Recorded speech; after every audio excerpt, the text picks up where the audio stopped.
Quand on parle de différence en termes biologiques entre la mort de différentes espèces animales, on peut évidemment essayer d'aller à travers les différents groupes évolutifs des animaux. On a des animaux qui vont être à la base de l'évolution, qui vont être des animaux invertébrés comme les crustacés, comme les homards, ou on va avoir des animaux qui vont être beaucoup plus évolués et qui vont avoir un système nerveux beaucoup plus adapté, beaucoup plus évolué, avec aussi une perception de conscience de l'animal.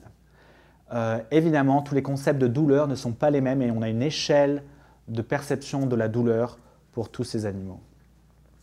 Quand on parle des grands groupes comme les vertébrés ou les mammifères domestiques ou les mammifères terrestres, la perception de la douleur sont très difficiles à distinguer. Quelle va être la différence entre la douleur chez un phoque, ou la douleur chez un chien, ou la douleur chez une vache? Tous ces concepts vont être presque similaires ou très proches. Mais je crois qu'encore une fois, notre société évolue et les concepts de douleur sont souvent portés de l'être humain vers l'animal. Et ce sont des perceptions qui ne sont pas toujours justifiées.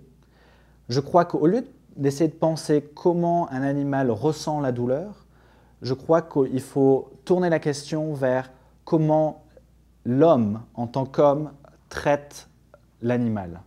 Et tout cela est relié au concept de respect de l'animal.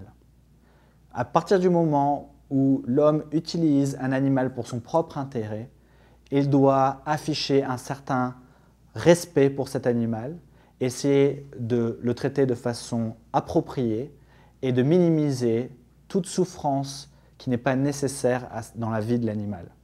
Et c'est un concept qui peut se faire avant dans les élevages ou les fermes, mais aussi au moment de l'abattage de l'animal où on veut évidemment donner une mort respectueuse à cet animal auquel on va bénéficier des produits.